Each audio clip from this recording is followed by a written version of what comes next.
Fíjense, me olvidé que era feriado. No, sí. Entonces tienen el martes, el simulacro y bueno, y el miércoles todavía no tenemos confirmación, pero es muy probable que el parcial sea a las 20, por el tema de las aulas.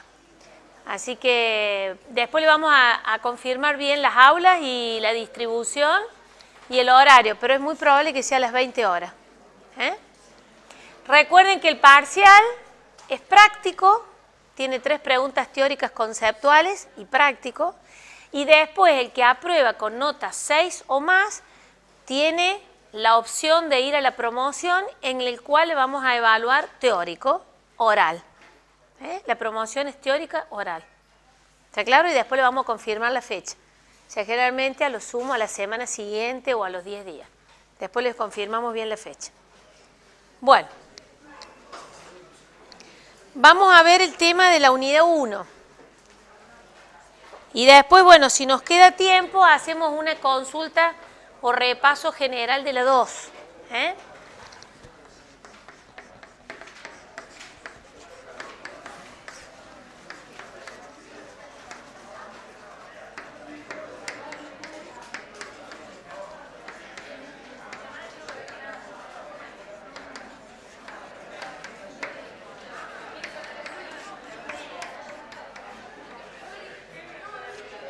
Bueno, el eje es funciones de 2 variables, ¿sí? Bueno, ¿qué se acuerdan? Comenzando, si quieren pueden tener el apunte ahí en mano, para ir determinando qué contiene esta unidad. Cuando nosotros analizamos o determinamos una función, lo que es la definición de la función. ¿Cómo se define una función? ¿Se acuerdan ustedes? ¿Cómo era? Como un arreglo o correspondencia que relaciona par ordenados X e Y de reales a reales, ¿sí? Entonces, ahí estamos determinando cuál es la función. Recordando que la función puede presentarse, puede venir escrita como una ecuación o puede presentarse como una tabla o con un gráfico, que eso es lo que hemos visto nosotros. ¿Qué otra cosa vimos una vez que definimos la función? O sea que nosotros acá en esta unidad teníamos el tema de la definición de la función. ¿Qué otra cosa una vez que definimos la función? ¿Qué analizábamos? El dominio de la función y la imagen. El dominio y la imagen. Bueno, ¿qué teníamos en consideración cuando se analizaba el dominio de una función? Que generalmente el dominio lo analizamos analíticamente. ¿Qué quiere decir? Que vamos a tener la ecuación de la función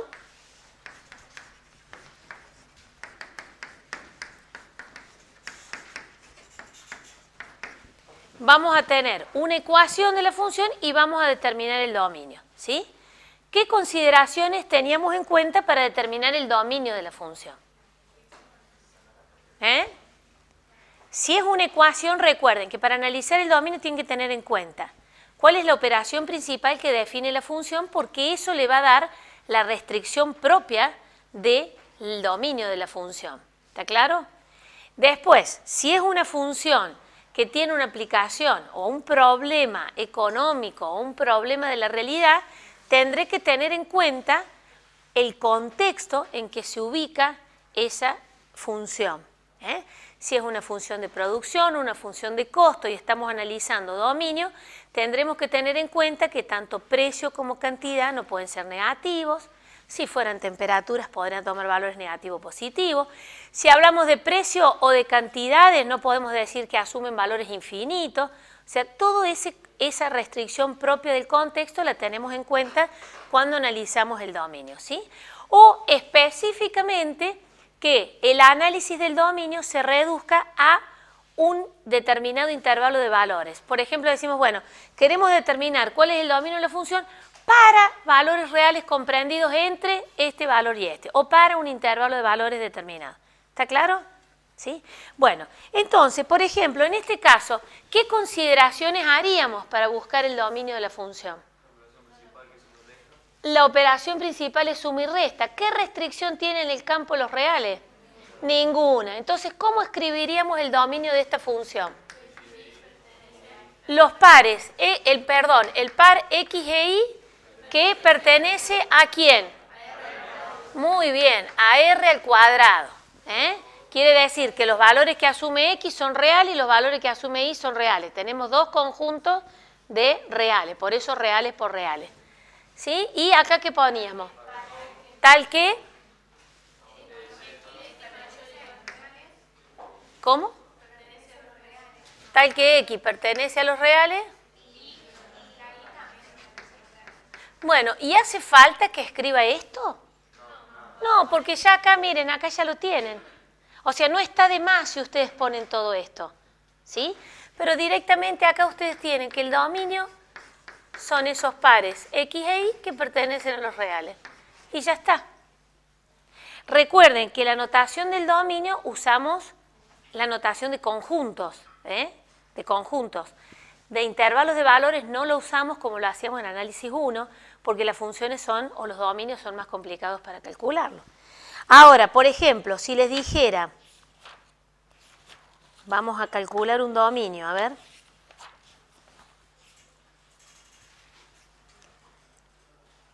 Supongamos que tenemos una función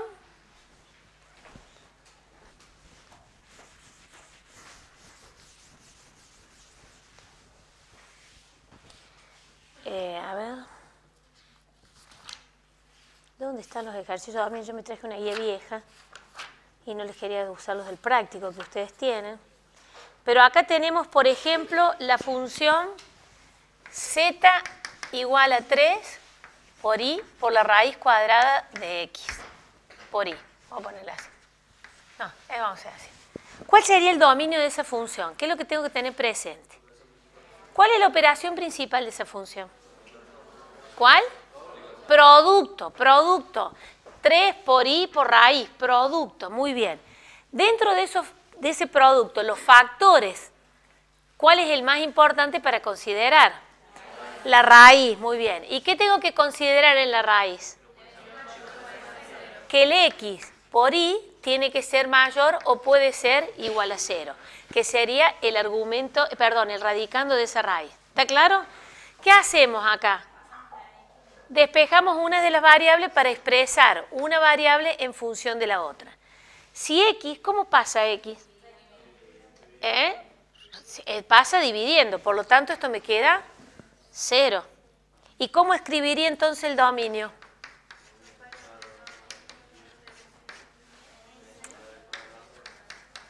¿Y?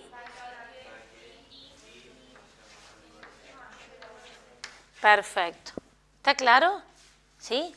Entonces, en el parcial, si les toca un ejercicio de dominio, esto es lo que les vamos a pedir. No les vamos a pedir que lo grafiquen, porque ustedes recuerden que si una función es de dos variables independientes depende, el dominio de la función se ve en el plano XY, se ve acá. Entonces el dominio, supongamos que fuera esta, decimos los y ese es el dominio para esa función en particular. Que esto nosotros lo graficamos en el eje de coordenadas XY. Pero no les vamos a pedir el dibujo del dominio. ¿Está claro? Bien. Bueno. ¿Qué otra cosa vimos entonces? Ya analizamos dominio.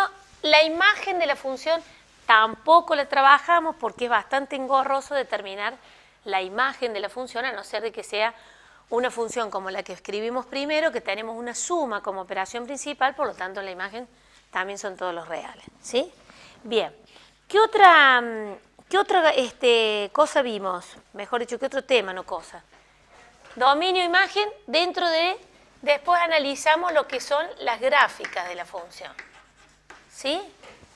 Gráfica de la función, que tampoco le vamos a exigir que ustedes nos determinen cuál es la gráfica de una función de dos variables, sino simplemente que vean cómo se grafican las funciones de dos variables. Pero sí nos detenemos cuando analizamos la gráfica en dos conceptos que son las trazas y las curvas de nivel.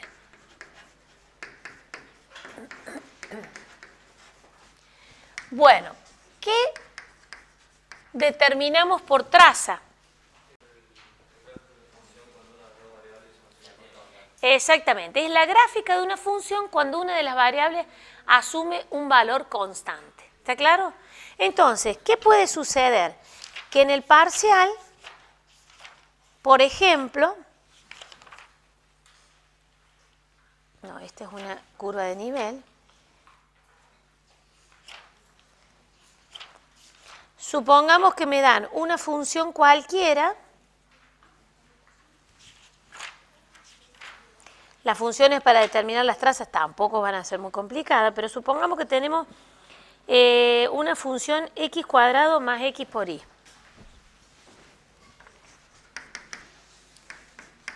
No, vamos a hacerla simple. X cuadrado más y. Esa es una función de dos variables y me pide determinar las trazas o algunas trazas de la función. ¿Qué es lo que tendría que hacer? Sabemos que una de las variables toma un valor constante y la otra cambia, que podría ser al revés. La x cambia y la y toma un valor constante.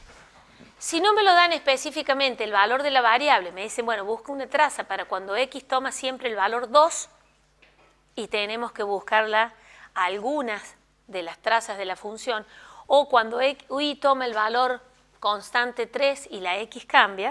O sea, si no me lo da específicamente el ejercicio, puedo hacerlo arbitrariamente. ¿Y cómo lo haríamos para buscar una traza?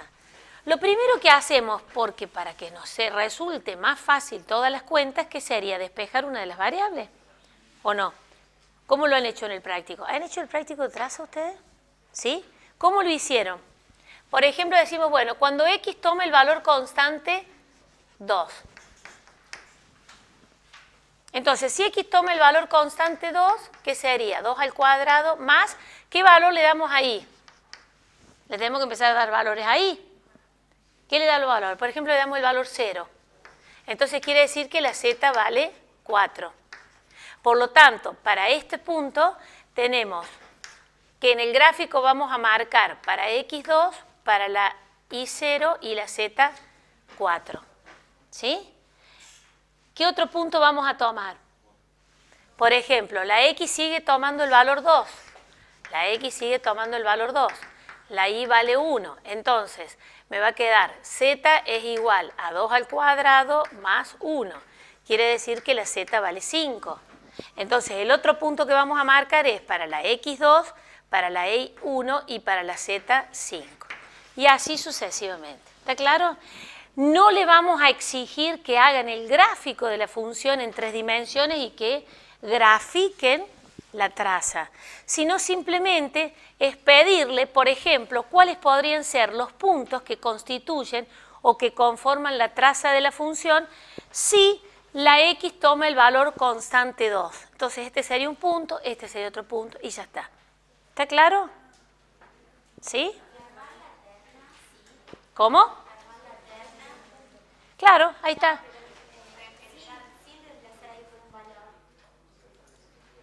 ¿Dejarlo indicado, decís vos? ¿Cómo es? Claro, por ejemplo, z igual a 4 me quedaría más y. Sí. Y eso sería despejo. Pero es lo mismo, porque vos le vas a tener que buscar un valor ahí que sumado 4 te dé el valor de z. Porque la que asume el valor constante es una de las variables. ¿Está claro? Distinto sería en el caso, por ejemplo, que a lo mejor puede ser la confusión, si en vez de la traza hablamos de una curva de nivel. Ahí sí. ¿Está claro? Entonces, en el caso de la curva de nivel,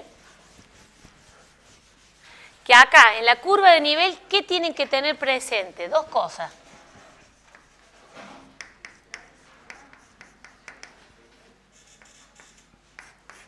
¿Qué tiene que tener presente la curva de nivel? La curva también es el gráfico que se determina cuando la función toma un valor constante, ¿sí? La intersección de ese valor constante que determina un plano en el espacio con los valores de las variables independientes. Supongamos que me dice, bueno, determina una curva de nivel cuando la función z toma el valor 2. La z toma el valor constante. Las variables cambian, toman infinitos valores. Entonces ahí sí, determinar cuál sería la ecuación. Supongamos el ejercicio les va a pedir determinar que la ecuación de la curva de nivel y que les puede pedir represente gráficamente la curva de nivel. Que eso es lo que ustedes han trabajado en los prácticos. ¿Está claro? Entonces, determinar la ecuación, ¿qué hago? Despejo una de las variables porque me es más fácil para buscar cuál es la ecuación que representa la curva de nivel. Entonces, si la z toma el valor 2, me quedaría x cuadrado más y. Si despejamos la y, porque la x está elevado al cuadrado, es más fácil despejar la y, me quedaría 2 menos x cuadrado es igual a y. Entonces, esta es la ecuación que representa la curva de nivel. Esa es la ecuación. ¿Sí? ¿Está claro? Ahora, si la tengo que graficar, siempre les vamos a dar, en el caso de que la tengan que graficar, una ecuación o una curva que les quede a alguna función que ustedes conocen. O a lo sumo que le puedan dar dos valores y ya bosquejan aproximadamente su gráfica. Entonces, si tengo que graficar esta ecuación, la vamos a graficar a la curva en el eje de coordenadas x e y, ¿sí? No en el plano de 3 dimensiones. ¿Y cuál es la ecuación que representa la curva? Es una cuadrática, ¿sí? Esta la pueden ver como y igual a menos x al cuadrado más 2. Es una cuadrática, corta al eje de las y en 2. Y tiene el valor de del término cuadrático negativo, quiere decir que sus ramas miran hacia abajo. O sea que, ¿cómo sería? Y esa sería la curva de nivel. ¿Está claro? ¿Alguna pregunta? ¿No? ¿Allá? ¿Les queda claro? Entonces, en el caso de la traza, ¿qué se les puede pedir? En el caso de la traza, que es lo que vimos anterior, se les puede pedir que busquen valores o pares, o valores de x y de y que conforman la gráfica de esa función. En el caso de la curva de nivel, les vamos a dar o pueden determinar para un valor constante z o que ustedes arbitrariamente elijan ese valor y determinen cuál sería la ecuación de la curva de nivel, y también se le podría estar preguntando,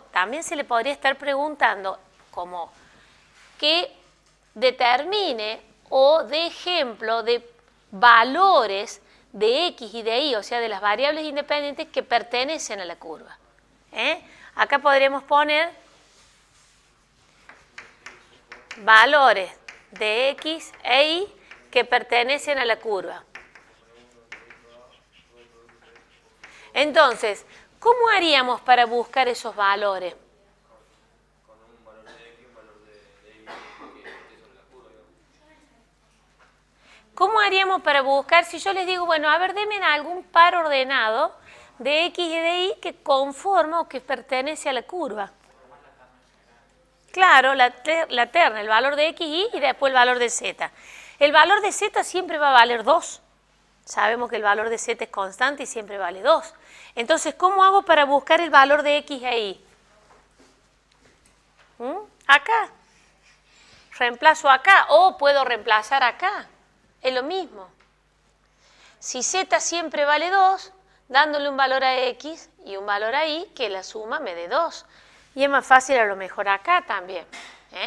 Supongamos que la x toma el valor 0, la y vale 2. Entonces ese punto sería 0 para la x, 2 para la y el valor de z, 2. El valor de z siempre es constante.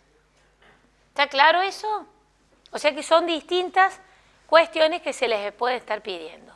Y en el caso de que la curva sea un problema de aplicación, ustedes saben que si hablamos de costo, ¿cómo se llaman las de costo? Isocostes. Si hablamos de producción, Hizo cuánta y si hablamos de consumidor, curva de indiferencia o de utilidad, cualquiera de ellas. ¿Sí? Ahora, ¿qué puede suceder? Que decimos, por ejemplo, si este es un valor del costo, vamos a seguir con este ejemplo que es fácil. Si este es un valor del costo donde tome el valor 2 y X e Y me representan niveles de producción, ¿cuál serían alguna de las posibles combinaciones de producción de modo que el costo se mantenga constante? ¿Qué tendría que hacer? ¿Qué reemplazaríamos? ¿Se dan cuenta la pregunta que hice? Suponiendo, tomamos el mismo ejemplo que es esa función. La función z toma el valor 2. En este caso, la z representa un costo. Entonces decimos, bueno, dado que el costo toma el valor 2, sabemos que el costo siempre toma ese valor 2, y X e Y representan niveles de producción, o sea, de unidades producidas o de unidades vendidas, ¿cuál sería una de las posibles combinaciones de producción de modo tal que el costo permanezca constante?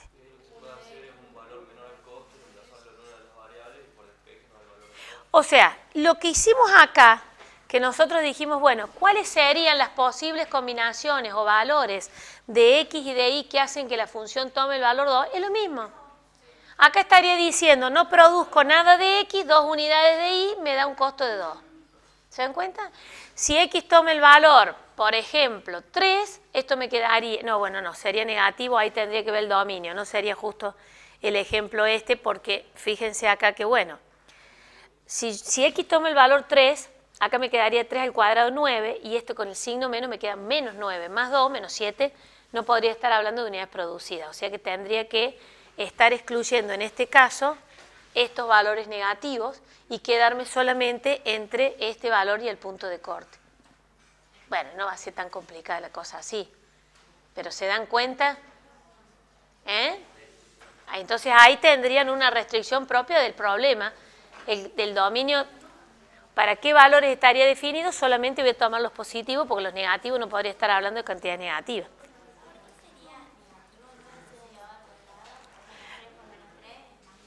Sí, pero con el signo menos afecta todo el x cuadrado. Porque y bueno, o sea que te queda así. Es así eso, ¿eh? Es x al cuadrado, sería 3 al cuadrado. Pero el signo menos, recuerden que ese es el coeficiente del término cuadrático, en este caso sería multiplicado por menos 1. Al tener ese signo negativo, el resultado lo transforma en negativo y por eso hace que la parábola tenga rama hacia abajo. ¿Está claro? Bien. Bueno, ¿alguna pregunta hasta acá? Bueno.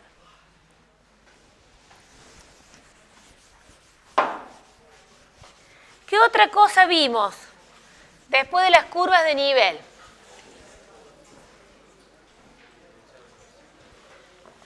¿Qué otra cosa vimos después de las curvas de nivel? Límite y continuidad. O sea que seguimos trabajando sobre la función de dos variables. Vimos límite y continuidad. Bueno, ¿qué me indicaba? No vemos la definición formal del límite, sino simplemente el concepto del valor del límite de una función. ¿Qué es el límite de una función? El valor al cual tiende la función cuando no lo alcanza, sí, no lo toma, o sea, se acerca a ese valor cuando las variables se acercan a valores determinados de su dominio. O sea que el concepto de límite es la tendencia a qué valor tiende la función cuando las variables se acercan a un valor finito y determinado. Bueno, ¿qué puede suceder? Que la función tenga límite, por lo tanto, supongamos que x tiende a un valor a e y tiende a un valor b de la función y el valor del límite me da finito y determinado, ¿sí? Entonces, simplemente, si tenemos un ejercicio de límite, vamos a trabajar cómo buscar el límite de esa función, recordando que si la función es, por ejemplo, 3x más y al cuadrado, Vamos a tomar ejemplos fáciles. Y decimos, ¿cuál es el límite de la función cuando x tiende a 1 e y tiende a 2 de 3x más y cuadrado? ¿Qué es lo que hacemos? La operación de paso al límite. ¿Qué significa? Reemplazar el valor de cada una de las variables en la función y buscar si ese límite existe. En este caso tendríamos 3 por 1 más 2 al cuadrado, o sea que en realidad me quedaría 3 más 4, 7. Y ese es el valor del límite de la función, es un valor finito y determinado. ¿Qué quiere decir? Que la función tiende al valor 7, tiende a acercarse a 7 cuando las variables, la x tiende a 1 y la y tiende a 2. Ese es el concepto. No vamos a ver en el caso de resolver límites con indeterminaciones. No sé si tienen el práctico. ¿Sí tienen? Bueno, y si los vemos, serán sencillos los ejemplos. ¿Cómo? ¿No hicieron de la indeterminación el práctico? No, no le vamos a tomar así.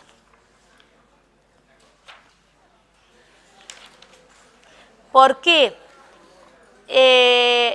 ¿Saben por qué no? No, está bien, no los vimos. ¿Y saben por qué no les vamos a tomar? Porque recuerden que para resolver el límite, si es una indeterminación, tenemos que derivar la función y trabajamos con derivadas parciales. O sea, tendríamos que derivar parcialmente una y después ver cómo no. Es complicado. Bueno, y el otro tema que vimos es continuidad de la función en un punto. Continuidad de la función en un punto. ¿Qué condiciones se deben dar para que una función de dos variables sea continua en un punto x igual a A e igual a B? Que la función en el punto x igual a A e igual a B exista, esté definida. Que el límite de la función cuando x tiende a A e y tiende a B sea un valor finito y determinado. Y la última condición, que el límite de la función y el valor de la imagen de la función en el punto x a igual a b sean los mismos. ¿Está claro? Son las condiciones de continuidad. ¿Qué puede suceder? Buscar una función y determinar si es continua para un punto en particular. Entonces, por ejemplo, si tenemos esta función, decimos, bueno, cuando verifique si la función es continua para el x igual a 1, el igual a 2. Reemplazamos a x por 1, a y por 2, verificamos que existe el valor de la función en esos puntos, después buscamos el límite de la función y verifiquemos que el valor del límite y el valor de existencia en el punto x1 y 2 son iguales. ¿Está claro? ¿Sí? Bueno, ahora van a trabajar ustedes porque los veo medio dormidos. Están muy calladitos.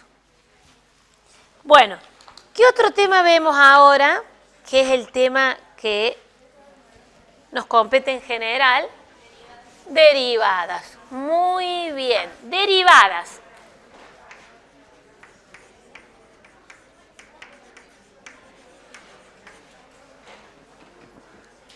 Derivadas. Recordando que se obtienen derivadas parciales de la función. ¿Por qué? La función se deriva con respecto a una variable y la otra permanece constante. Entonces son derivadas parciales. Bueno, pero ¿qué vemos en las derivadas?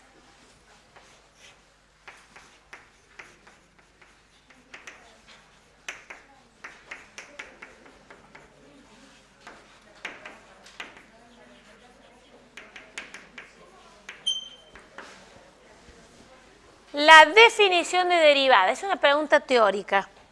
¿Cómo se define la derivada de una función de dos variables? Es una pregunta conceptual. ¿Cómo se define la derivada de una función de dos variables? Díganlo más alto. ¿Me puedo bajar con el cable? ¿Sí? Bueno. A ver, ¿cómo se define la derivada de una función de dos variables?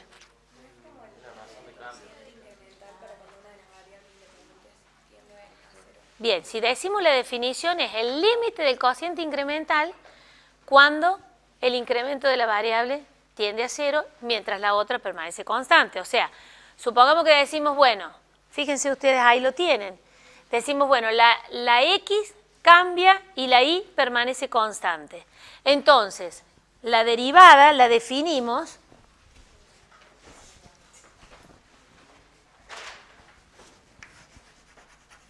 como el límite del cociente incremental. ¿Cuál es el cociente de incremento? El valor de la función para cuando la X toma el incremento y la Y permanece constante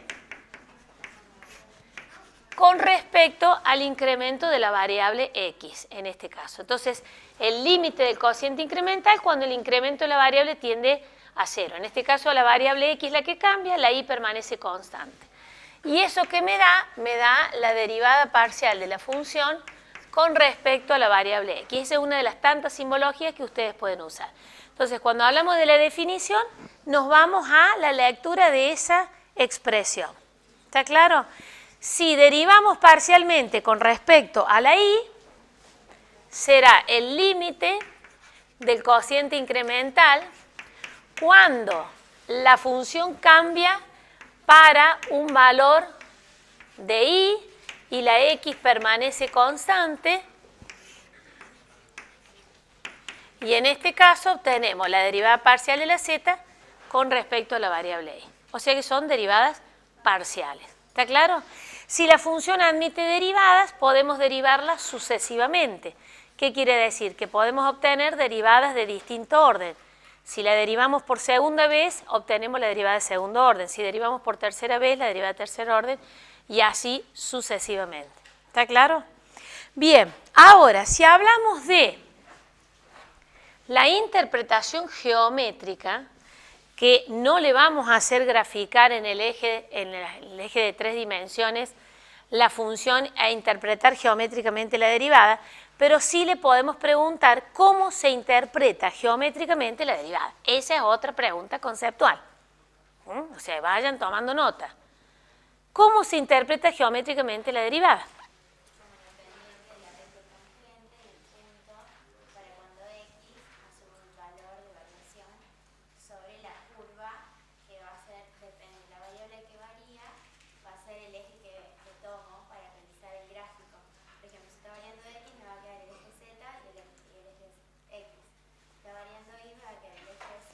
Claro, pero es la intersección de la función.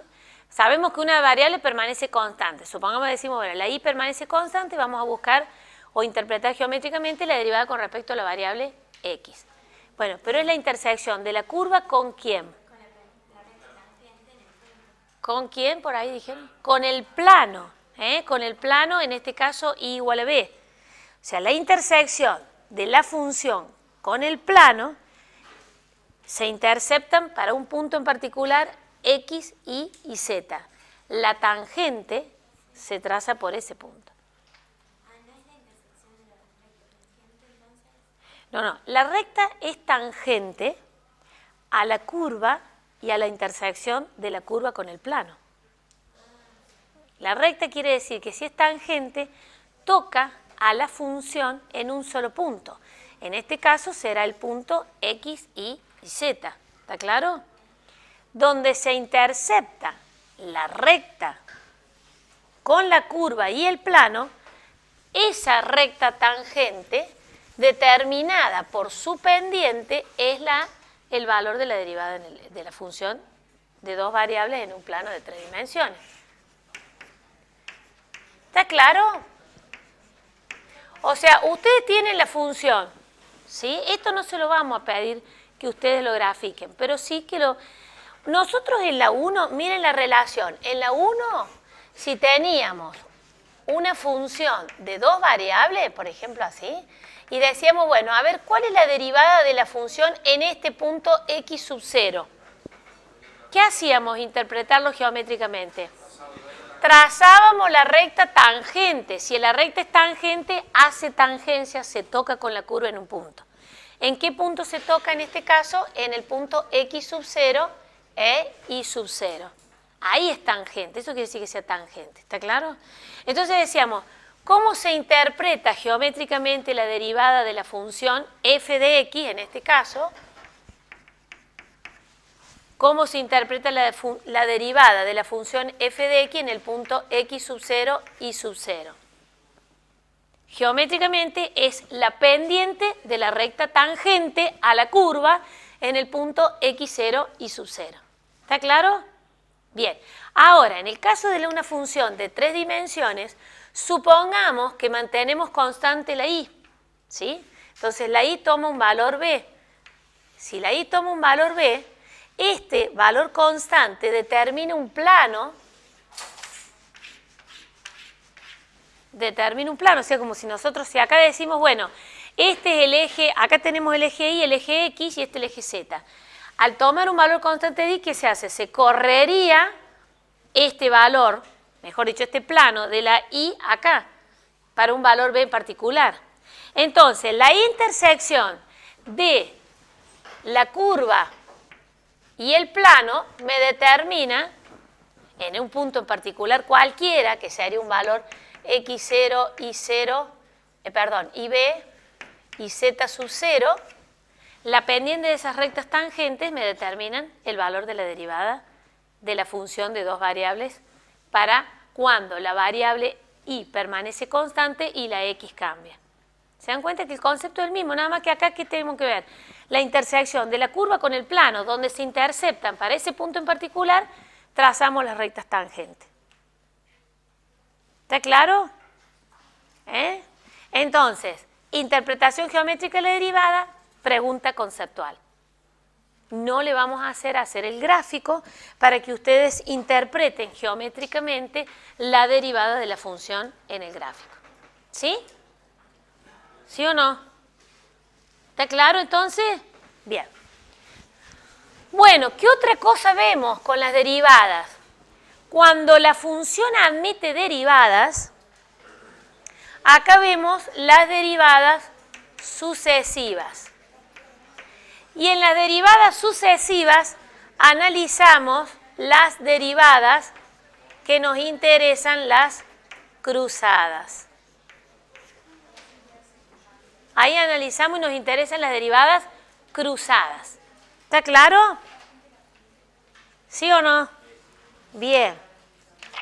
Bueno. Me olvidé unas cosas. Bueno, ya después vuelvo. La derivada cruzada. Por ejemplo, vamos a tomar una derivada cruzada. Una función. A ver si era complicadita esta.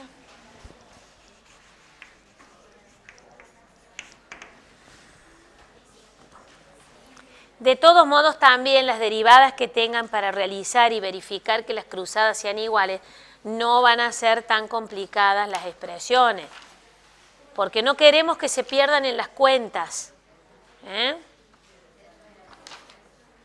Bueno, no encuentro ni... A ver acá. ¿Estas las habrán hecho ustedes? A ver, vamos a ver el logaritmo de x por y.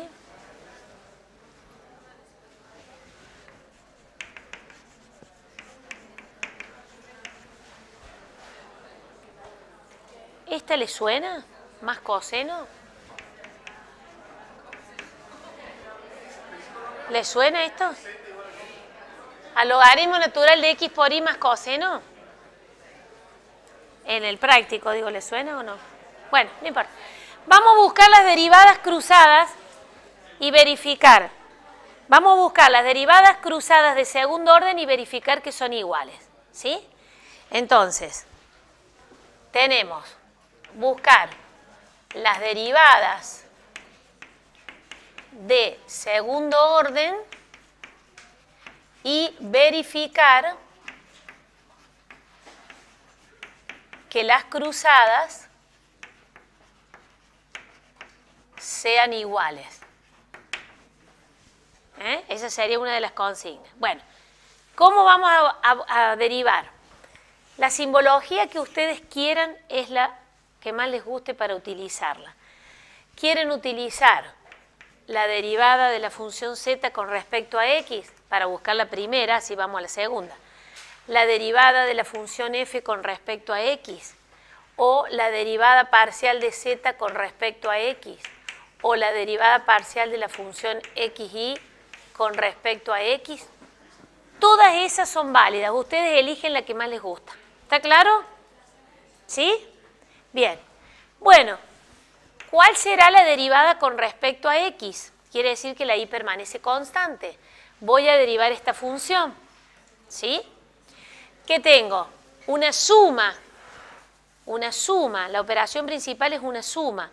Por lo tanto, voy a derivar el primer término y después voy a derivar el segundo término. La derivada del primer término, ¿a qué es igual? 1 sobre x por y, que es el argumento del logaritmo, por la derivada del argumento, si la y es constante, la x es variable, me queda por y. ¿Sí? Más la derivada del coseno, el menos seno. Bueno, ahora voy a derivar con respecto a y. Entonces, voy a derivar la suma. Derivo el primer término, tengo un logaritmo 1 sobre x por y, que es el argumento. Estoy derivando con respecto a y, por lo tanto la x es constante, me quedaría por x, más la derivada del coseno, 0, porque estoy derivando con respecto a la y. ¿Está claro? Ahora obtengo las derivadas de segundo orden. Si me pide que las cruzadas, verificar que las cruzadas sean iguales, acá me dice derivada de segundo orden, me estaría indicando obtener todas las derivadas de segundo orden. Pero a veces me puede dar la función y me dice verifique que las cruzadas sean iguales de segundo orden. O sea, no tengo que hacer todas. ¿Está claro? Bueno, acá que tendríamos la derivada con respecto a x dos veces. Fíjense, si tengo que volver a derivar, me conviene simplificar esto. ¿Está claro? O sea, si tengo que volver a derivar, me conviene reducir la expresión para que la derivada no me quede tan larga. Entonces, ¿qué te voy a derivar? 1 sobre x. Si estoy derivando con respecto a x las dos veces, ¿qué me queda? Menos 1 sobre x cuadrado. Más, o menos en este caso, la derivada del seno de x sería el coseno. Como tengo un signo menos, me quedaría menos el coseno de x. ¿Ven acá ustedes? ¿Sí? Lo que pasa es que no quería borrar todo eso. Después tenemos la derivada de la x, de la y, perdón, vamos a derivar dos veces la y y después acá vamos a hacer la cruzada. Si voy a derivar dos veces la y, voy a derivar con respecto a y esta derivada y acá puedo simplificar las dos x. ¿Sí? Me queda 1 sobre y. La derivada será menos 1 sobre y cuadrado. Bueno, más 0. ¿Está claro? Ahora vamos a buscar las cruzadas y verificar que sean iguales. Entonces, aquella que derivé por primera vez con respecto a x, ahora voy a cambiar la variable y la derivo por segunda vez con respecto a y. ¿Sí? Bien. ¿A qué será igual la derivada? ¿Se dan cuenta? Habíamos simplificado esto, o sea que tendría 1 sobre x. Estoy derivando con respecto a y, por lo tanto eso es una constante. La derivada de la constante, 0. Más la derivada del menos seno de x, que es constante, 0. O sea que es 0. Y la derivada, la que había derivado por primera vez con respecto a y, cambio la variable y la derivo ahora con respecto a x. Entonces, como habíamos simplificado las x, me queda 1 sobre y. Y si estoy derivando con respecto a x, eso me da 0. Por lo tanto, verifico que las cruzadas sean iguales. ¿Está claro? Y pregunta conceptual, para que lo piensen. Si quieren, escríbanlo.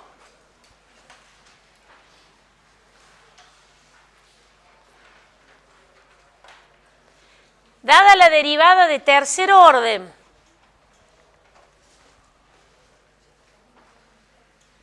de una función z que depende de dos variables,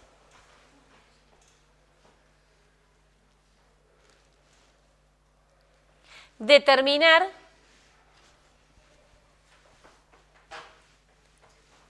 las derivadas cruzadas parciales iguales. ¿Está claro lo que les dije? Determinar las derivadas parciales cruzadas iguales. O sea, pregunta conceptual. Ustedes tienen, esto lo vamos a... ¿Puedo borrar el ejemplo este? ¿Sí?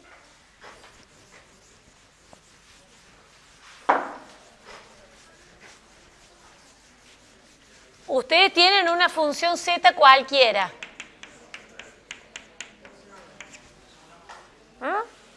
Tienen una función z cualquiera y les dicen, busque las derivadas parciales de tercer orden cruzadas que sean iguales. Nada más. ¿Cómo hacemos? A ver, ¿cómo hacemos? ¿Está clara la pregunta? Sí. Bueno, ¿qué hacemos? A ver, ¿cuáles serían las derivadas parciales de tercer orden iguales? Dígame, yo lo voy a escribir. ¿Cómo hacemos? A ver. F. Fuerte, por favor. ¿Qué cuadrito quieren hacer?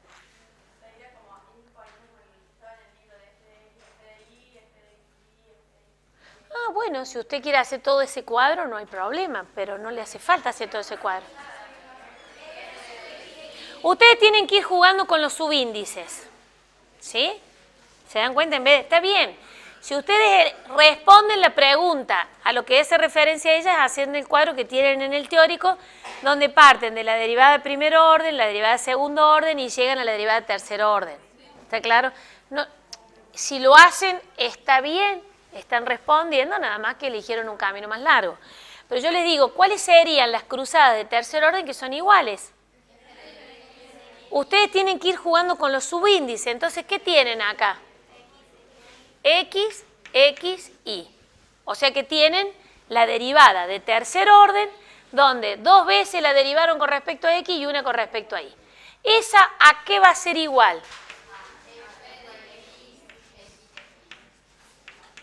O sea, siempre tienen que mantener 2 veces la X, 1 la Y. Entonces van haciendo las permutaciones con los subíndices de modo tal que se les agoten las combinaciones que tienen. ¿Qué otra puede ser? F de X y X. ¿Y? Ya estamos, ¿no? ¿Sí? Bien. Ahora, ¿cuál será la otra? Y X. Y hacemos también F de, siguiendo acá podemos decir Y, X, Y, bueno, sería esta, ¿no? Igual, y acá tendríamos Y, X, no, perdón, X y Y. X y Y. Y ahí estaría ya la respuesta de la pregunta. ¿Cuáles serían las derivadas cruzadas parciales de tercer orden que pueden darse en una función, hola, ¿cómo te va? En una función de 2 variables? Bueno, serían estas. Estas son todas las iguales. ¿Está claro? Y no hace falta, el que quiera hacer el cuadro porque se ubica más, lo hace. Ustedes tienen que responder la pregunta. El camino que utilizan para responder la pregunta lo elige cada uno cuando da la respuesta. ¿Está claro?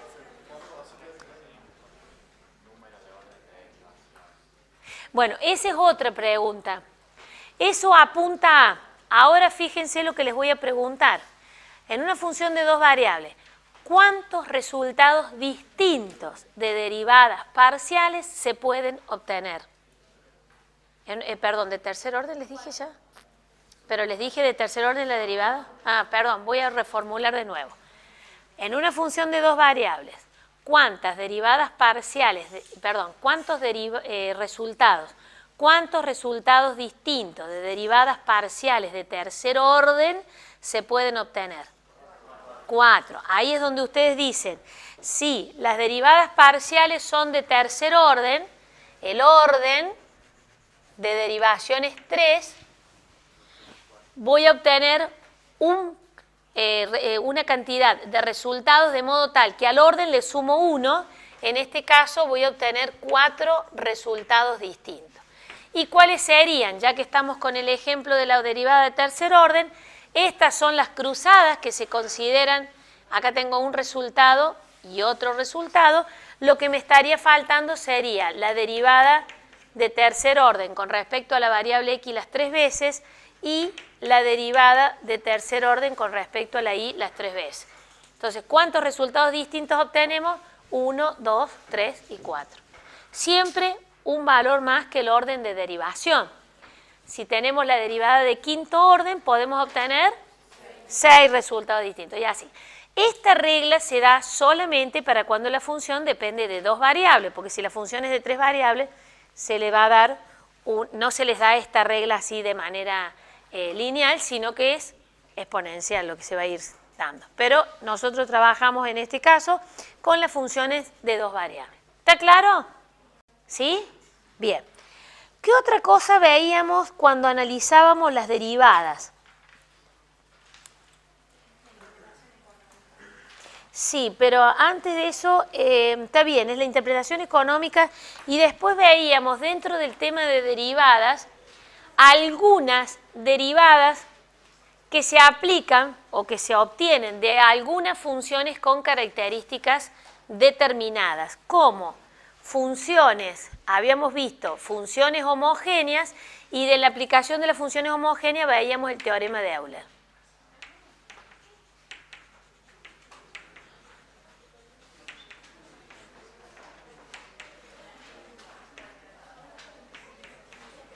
Y después, como su compañera le dijo, veíamos las aplicaciones de las derivadas.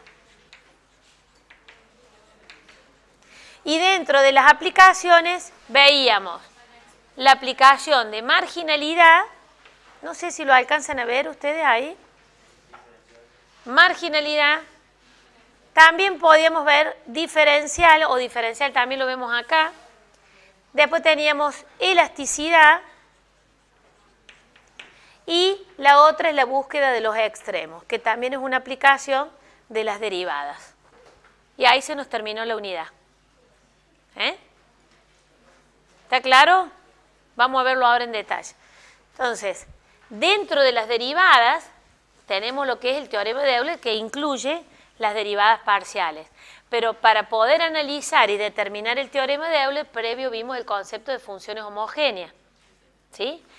Después vimos aplicaciones de las derivadas, y en las aplicaciones vimos el análisis marginal, diferencial, que es derivada y con aplicaciones también los vimos, elasticidad, tiene derivada con aplicaciones, y extremos, donde también analizamos el criterio de la derivada primera y la derivada segunda.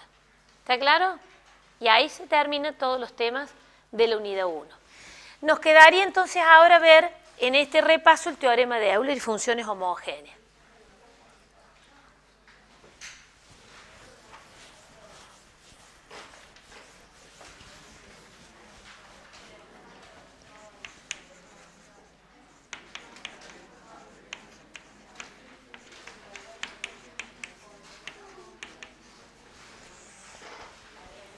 ¿Qué es lo que puede suceder acá? En realidad detectar o determinar que ¿cuándo una función es homogénea? Vamos a empezar. ¿Cuándo era homogénea la función? ¿Cuándo qué? Bueno, si la veo así, pero ¿cuál sería la definición de la función homogénea? Pregunta conceptual. ¿Cuándo una función es homogénea?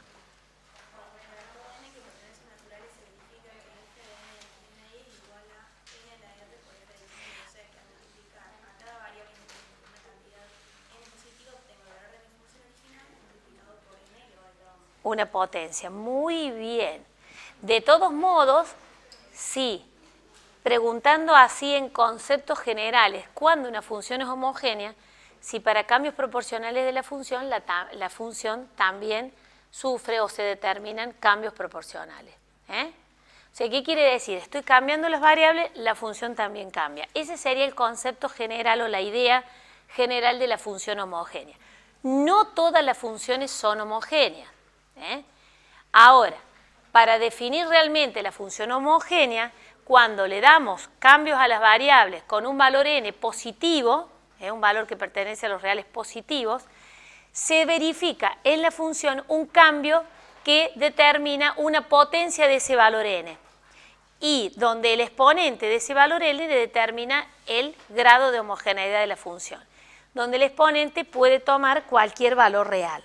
O sea, ¿qué estamos diciendo?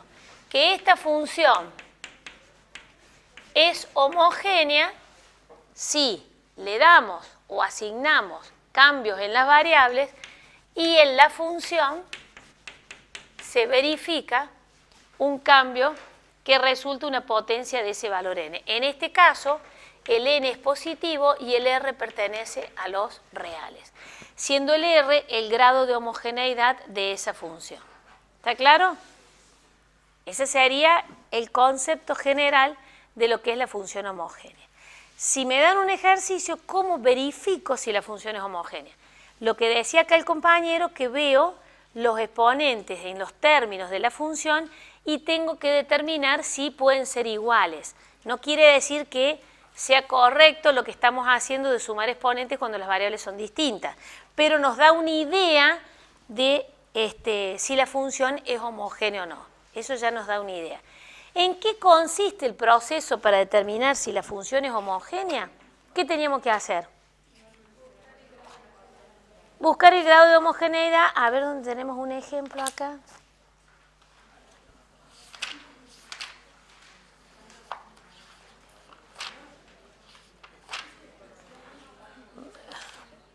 ¿Dónde está la función homogénea? Che, no las encuentro. Implícita. Acá. Homogénea.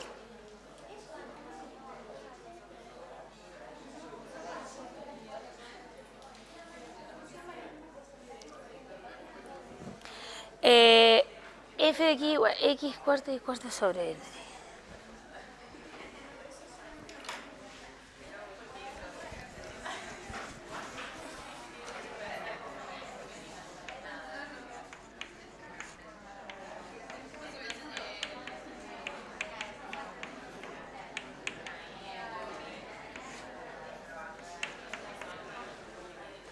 Bueno, acá tenemos una función que decimos, vamos a buscar si esta función es homogénea. Es lo que decíamos recién, fíjense, los exponentes ya nos dan una idea de que en los términos que tienen el numerador los exponentes son iguales en este caso. Podría presentarse el caso de que a lo mejor no tuviera los mismos exponentes, pero tendría esta expresión, por ejemplo, x al cuadrado por y al cuadrado. Entonces acá, si vemos que la suma de esos exponentes nos da 4, no quiere decir que se sumen correctamente, y acá tiene un exponente 4 y 1, podemos decir que esto es una función homogénea. ¿Está claro? Esa se nos da la idea de lo que es la función homogénea. Bueno, ¿cómo vamos a verificar si la función es homogénea? Lo vamos a hacer con exponentes más chicos para no hacer tantas cuentas. De lo que tenemos que hacer es, donde están las variables, multiplicarlas por ese valor n, y ese valor n tenemos que respetar el exponente que tenga cada una de las variables. Entonces, la x elevado al cuadrado la vamos a multiplicar por una n elevado al cuadrado. La y elevado al cuadrado la vamos a multiplicar por una n elevado al cuadrado. La x elevada a la 1 la multiplicamos por una n elevada a la 1. Y ahí verificamos si es homogénea. Después la cuenta es siempre la misma. Tenemos que tratar de buscar un factor común, que en este caso va a ser el valor n, de modo tal que me quede la función multiplicada por una potencia de ese valor n. Entonces, ¿qué podemos hacer? Sacamos factor común en el numerador. ¿Qué término vamos a calcular factor común? El n cuadrado, que multiplica la x cuadrado más la y cuadrado. Y acá tenemos n por x. Se simplifican. Cociente de potencia en la misma base, restamos los exponentes, este exponente es 2 y este exponente es 1, por lo tanto me queda n por x al cuadrado más y al cuadrado. Sobre x, perdón, sobre x. Y esa me determina que es una función, porque esto lo podría escribir así, n por x cuadrado más y cuadrado, que es la función original sobre x, y en este caso el n está elevado a la 1, por lo tanto, el grado de homogeneidad para esta función es 1. ¿Está claro? Bueno, si la función es homogénea, independientemente del grado que tenga, puedo verificar el teorema de Euler. Ojo, a veces podemos estar planteando, dada la siguiente función, verifique el teorema de Euler. ¿Qué puede suceder? Que ustedes, para verificar el teorema de Euler, previo tengan que determinar si es homogénea la función y después ver si se cumple el teorema de Euler. ¿Por qué?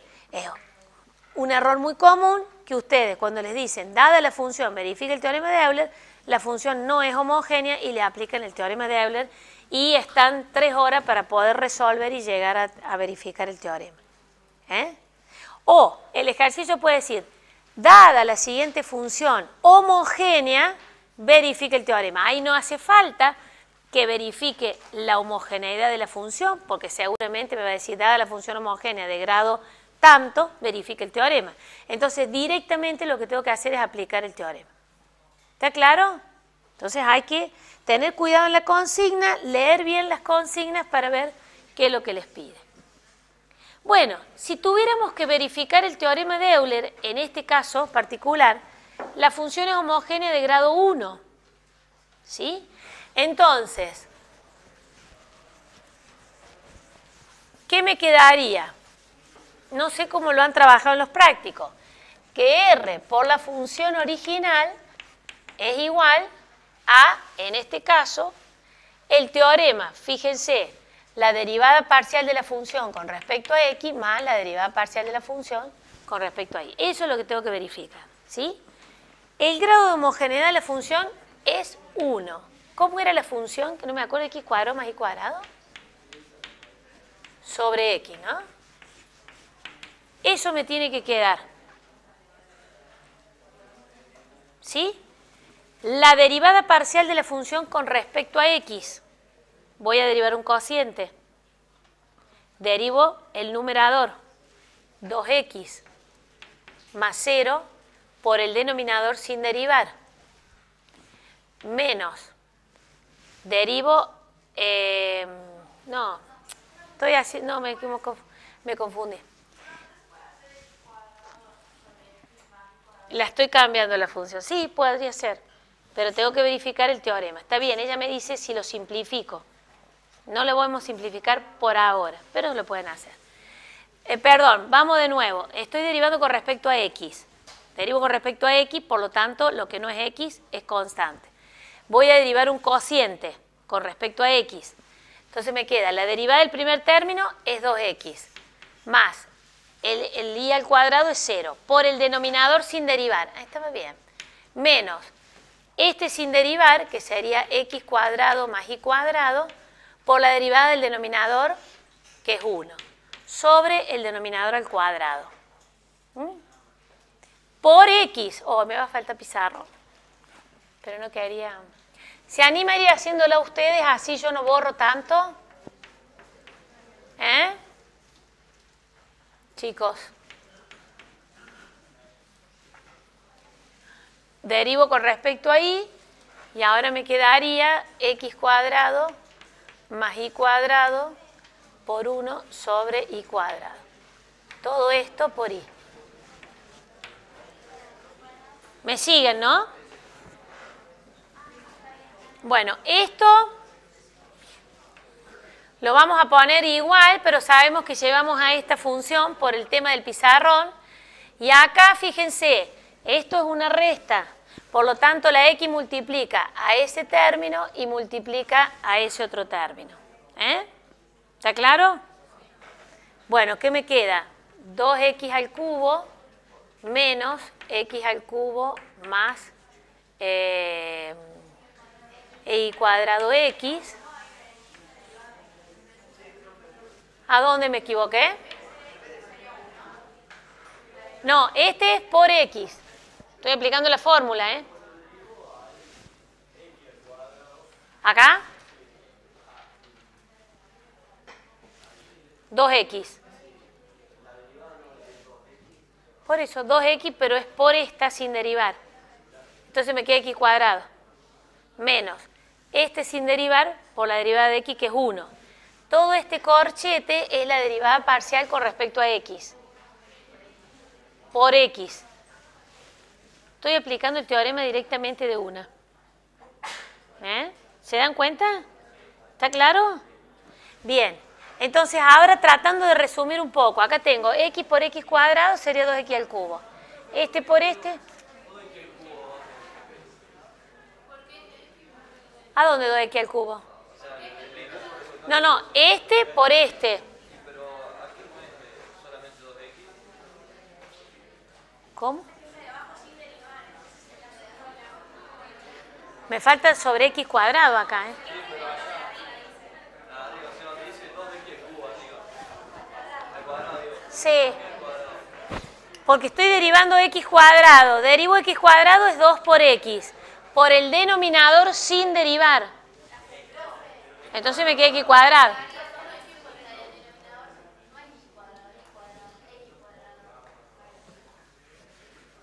Entonces este 0, tiene razón, derivé mal. Acá cuando derivé con respecto a y, derivo el numerador, esto es 0 por 2y. Está bien. Derivo con respecto a y, me queda 0 más 2y. ¿Qué puse y cuadrado? Acá estaba mal yo. 0 más 2y. 2y. Por x sin derivar. Menos el numerador sin derivar, que sería x cuadrado más y cuadrado por la derivada del denominador, que es 0. Está bien. Sobre el denominador al cuadrado. Esa es la derivada con respecto a y. Ahí me había equivocado. Bueno, a ver, entonces acá me queda x, 2x al cubo. Esto me queda menos x al cubo y acá me queda menos, porque si quito paréntesis, menos y cuadrado x sobre x cuadrado. Y acá me queda más, acá tengo 2y cuadrado por x sobre x cuadrado. Bueno, ahora 2x al cubo menos x al cubo me quedaría una vez x al cubo. Menos y cuadrado x sobre x cuadrado más, acá tengo 2 y cuadrado x sobre x cuadrado. Bueno, y ahora sumo, ¿eh? Todo lo pongo debajo de un mismo denominador, es x cuadrado.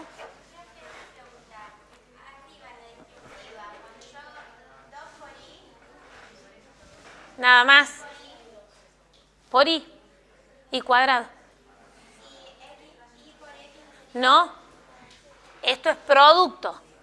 La y, en este caso, la y multiplica a uno de los factores. No es distributivo el producto con respecto al mismo producto. Y tengo 2, lo repito, y por y cuadrado y la x me queda solo. Son 3 factores, exactamente.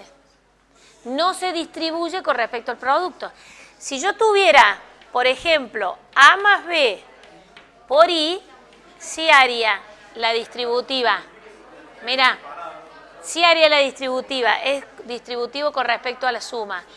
Pero, si en vez de tener eso tengo, silencio, a por b por y, o puedo hacer a por b y a su resultado multiplicarlo por y, o puedo multiplicar a por y a su resultado multiplicarlo por b y así sucesivamente, pero no puedo distribuir. Es producto. Bueno, entonces si acá sumo, ¿qué me queda? X al cubo menos y cuadrado x más 2y cuadrado x. Una vez esto más 2 veces esto me queda menos una vez x cuadrado y. Bueno, lo vamos a seguir acá arriba para no borrarlo. Entonces todo esto era igual a x al cubo y acá tengo más una vez y cuadrado x sobre x al cuadrado. Bueno, ¿qué puedo hacer para llegar a determinar la igualdad en el primer miembro? Puedo sacar factor común x, ¿sí? O distribuir el denominador y simplificarlo. Perdón.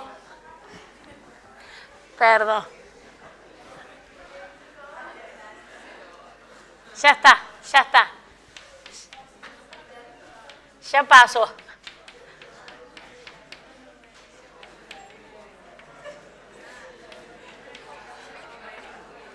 Y ahí verificamos que son iguales. verificamos que el primer miembro me quede igual al segundo miembro. X cuadrado más Y cuadrado sobre X, que es cuadrado más Y cuadrado sobre X acá. Ahí está. ¿Eh? Bueno, de todos modos,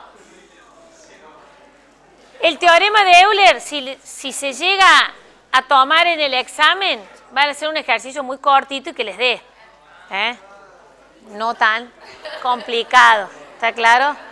Porque si no se pierden mucho en la resolución. O sea que bueno.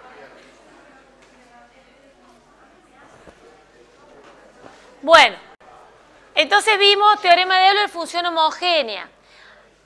También dentro de la unidad, cuando vemos el tema de las derivadas, que vimos la regla de la cadena, ¿se acuerdan que lo que trabajamos ahí es función compuesta? Aplicando la regla de la cadena. O sea que acá teníamos función homogénea, no está acá explicitado función compuesta, pero función compuesta, ¿qué puede suceder cuando trabajamos con función compuesta?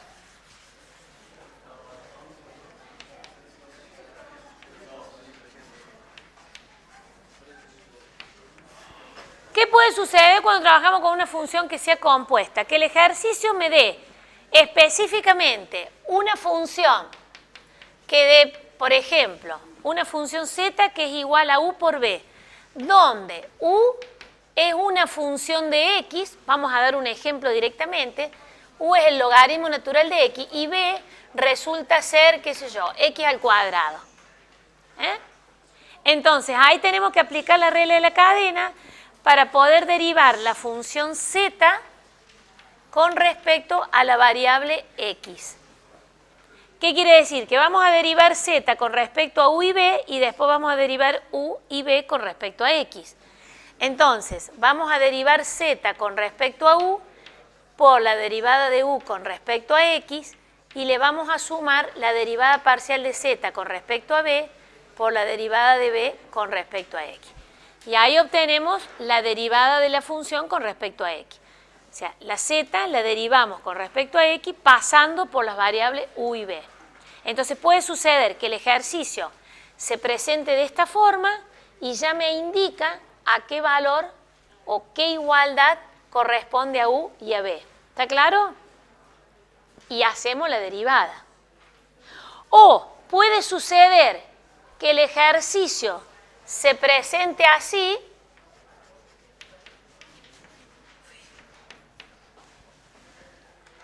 ¿sí? Que el ejercicio ya me dé, en este caso la x está en la base y la x en el exponente, y para poder derivarla tengo que transformarla en una función compuesta, donde digo que u es el logaritmo natural de x y b es x al cuadrado. Y entonces aplicamos también la regla de la cadena, ¿sí? Eso sería en el caso que la función sea compuesta. Tenemos las dos alternativas, que ya me dé la igualdad a qué corresponde cada una de las variables o que tenga que transformar y asignarle la igualdad a cada una de las variables. Es lo mismo, nada más que puede ser que me lo presente de una forma o de otra. Exactamente. Bueno, nada más, ¿sí? Bueno, ¿qué otro tema tenemos? Las aplicaciones de la derivada.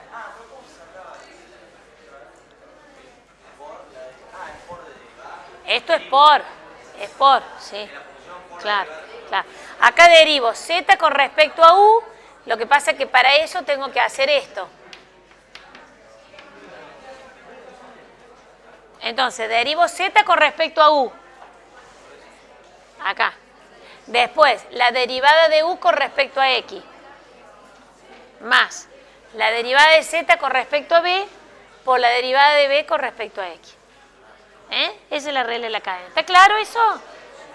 ¿O quieren que se los haga? Chicos, ¿está claro? Ah, que lo haga bien. Derivada de z con respecto a u. Transformamos y dijimos que z es igual a u a la b. Estoy derivando con respecto a u. ¿Qué tengo acá? Una potencia variable en la base, una constante en el exponente. Entonces, derivar esa potencia va a ser... Espera, vamos a borrar esto, así me queda más fácil. ¿Qué va a ser? Bajo el exponente por la base elevado al exponente menos 1. Esa es la derivada de z con respecto a u, porque u es una constante, o sea, tienen como si fuera una x al cuadrado. Tienen que derivar aplicando la regla de la potencia, ¿sí? Por la derivada de u con respecto a x. ¿A qué es igual u? Al logaritmo natural de x. ¿Cuál es su derivada? 1 sobre x. Más, derivo la z con respecto a b. b es la variable, u es la constante. Tengo la regla de a a la u. Por lo tanto, sería u a la b por el logaritmo natural de u por la derivada de b, que es 1. Por la derivada de b con respecto a x. X igual a x cuadrado. Perdón, b es igual a x cuadrado. ¿Cuál es su derivada? 2x. ¿Qué tengo que hacer ahora si me queda u, b y x? Tengo que sustituir u y b en la expresión por su igual. A b lo reemplazo por x al cuadrado. A u lo reemplazo por logaritmo natural de x, por x al cuadrado menos 1. Entonces acá tengo logaritmo natural de x a la b por logaritmo natural de x. Acá me queda logaritmo natural del logaritmo natural, porque u es logaritmo natural, por 2x. Y esa es la derivada. ¿A dónde? Porque b es x cuadrado. Acá lo que hicimos es sustituir u y b por sus iguales. ¿A dónde? Acá. Y sí, siempre va a quedar lo mismo. Porque recuerden que una función compuesta, que ustedes antes en la 1 ¿qué hacían? Aplicaban la derivación logarítmica, porque aparece la variable x en la base y la variable x en el exponente. Entonces ahora, para no hacer ese procedimiento, se trabaja como una función compuesta. Aplicando la regla de la cadena para su derivada. Nada más. Bien. No. ¿Qué otra cosa nos queda? El análisis marginal. El análisis marginal lo vemos aplicada a alguna función en particular de costo, de beneficio, de producción, etcétera, etcétera. Entonces, ¿qué va a suceder?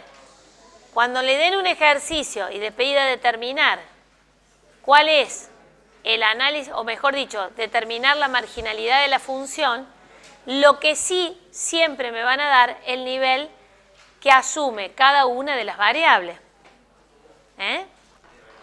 Claro. O sea,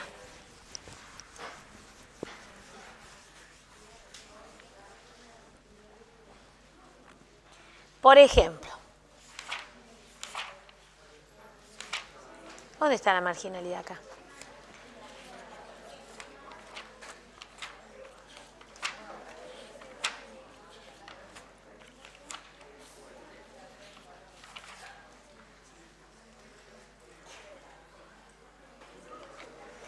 Esta función es horrible.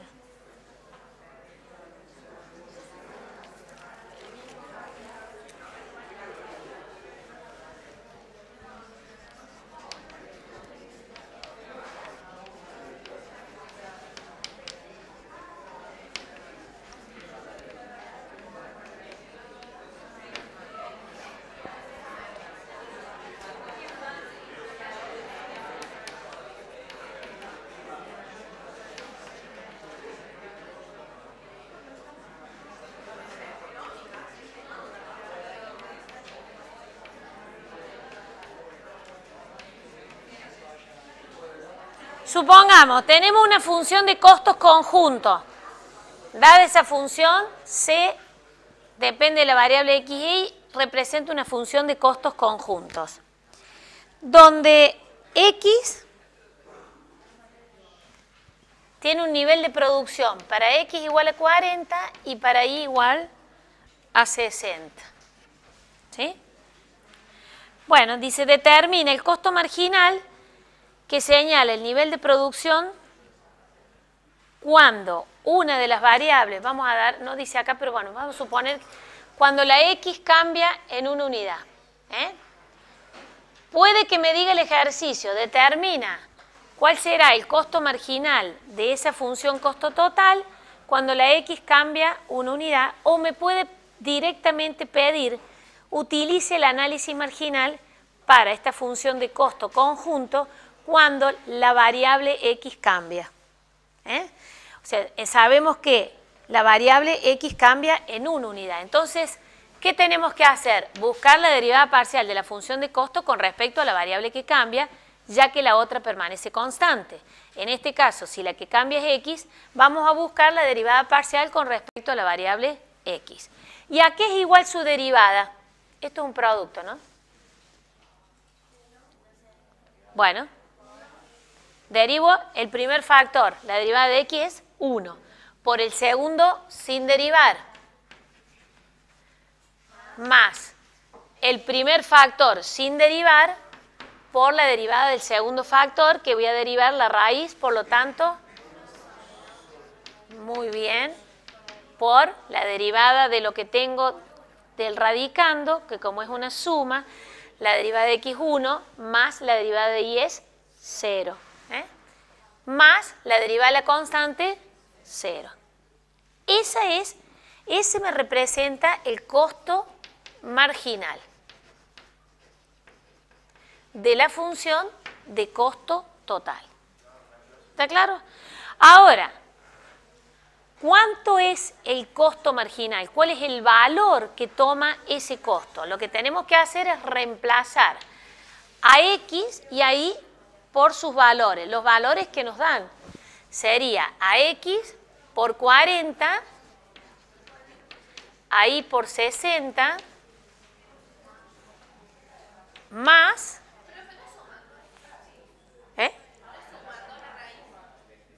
Ah, yo le puse un producto, perdón. Tiene razón. Más 60. Y acá me da X, ¿cuánto valía? 40 sobre 1 sobre 2. Y este también es sumando. Está bien, está bien. Más la raíz de 40 más 60. Bueno, ¿cuánto me da todo eso? Me da 10. Me da 10 sobre 20 más 2 me da 12. ¿Todo ese total me da 12? Bueno, ¿qué quiere decir que me dé 12? ¿O qué significa el 12? Serán 12 pesos, 12 dólares. Alguna unidad monetaria lo está midiendo. Entonces, ¿cuál sería la interpretación?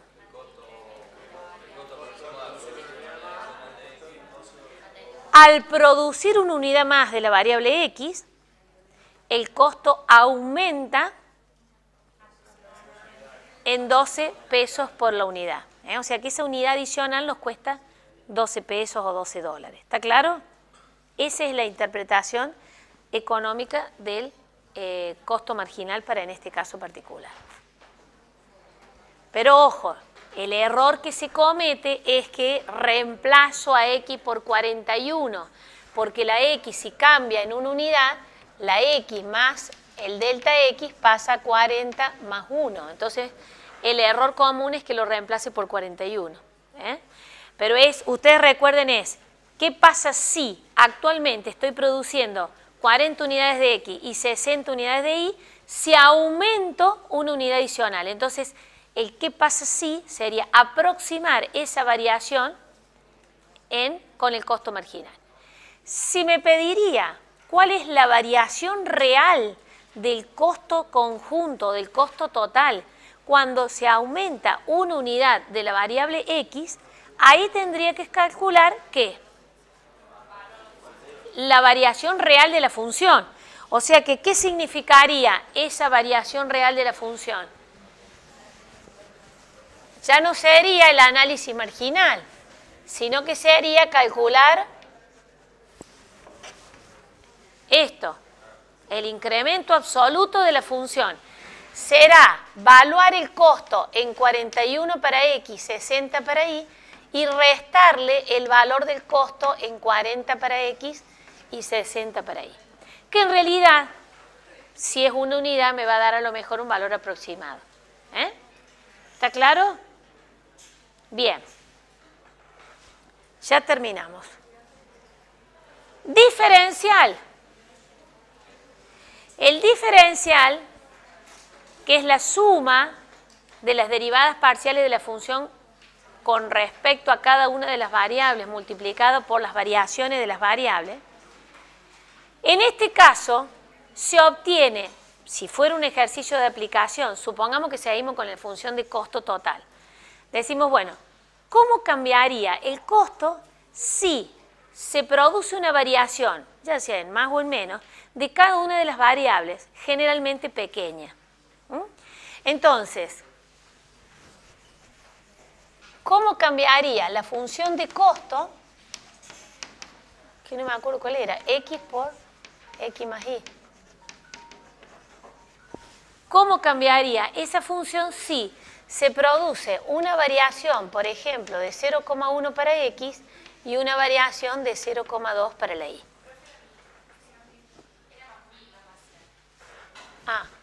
Más mi.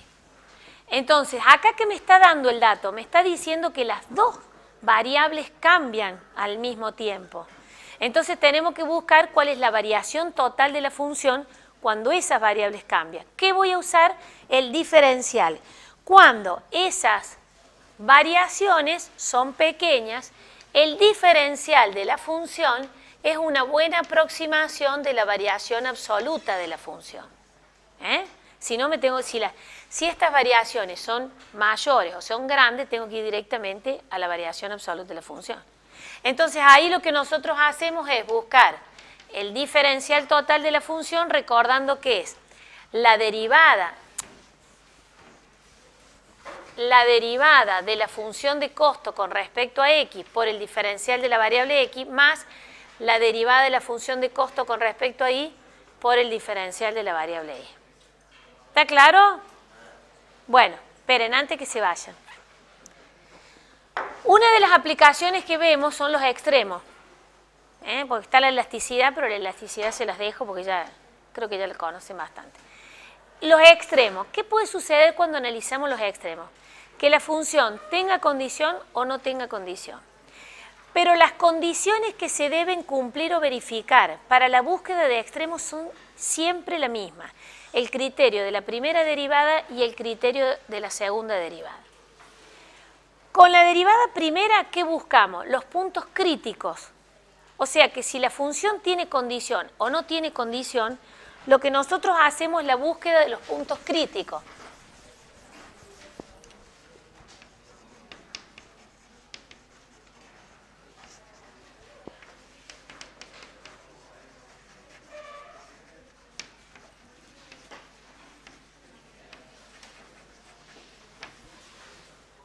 ¿Qué quiere decir que no tenga condición? Tengo la ecuación de la función sola y tengo que buscar el extremo o los extremos. ¿Qué quiere decir que tenga condición? Que aparte de tener la ecuación de la función, tengo una ecuación de ligadura o de condición que relaciona las variables. ¿Está claro? Pero en realidad, para buscar los extremos, ya sea con condición o sin condición, lo que tengo que hacer es lo mismo. Primero, tengo que buscar los puntos críticos. ¿Qué quiere decir? El punto crítico, que voy a anular las derivadas de primer orden de la función. No le vamos a dar el caso en donde las derivadas no existan, porque también son puntos críticos si las derivadas no existen, y determinar para qué puntos no existen, sino simplemente cuando se anulan. Lo que pasa es que la búsqueda del punto crítico, cuando la ecuación tiene condición, tengo que aplicar el multiplicador de Lagrange. Y entonces trabajar con esa nueva función. La nueva función es la función L, que va a ser la suma de la z más la ecuación de condición igualada a 0.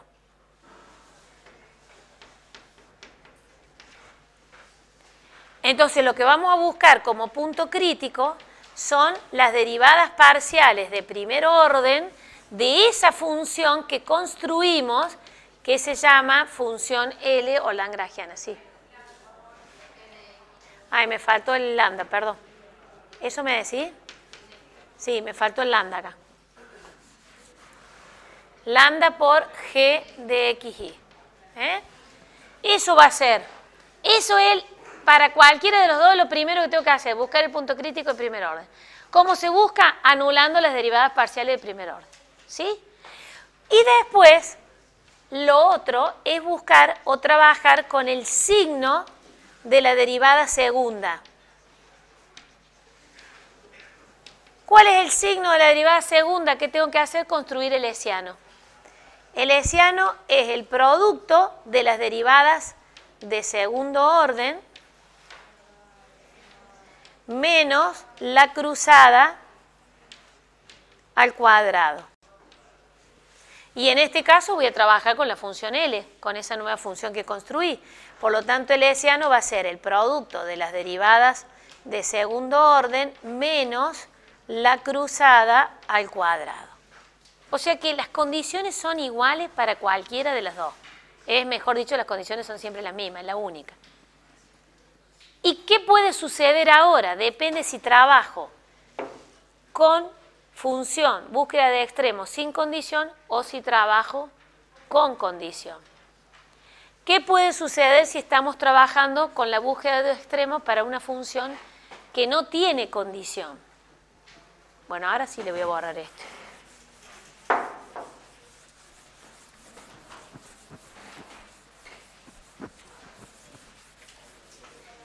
¿Qué puede suceder si estamos trabajando acá? Que el hessiano tiene que ser positivo. Si estoy trabajando con la ecuación de condición, también el hessiano, para que exista extremo, tiene que ser positivo.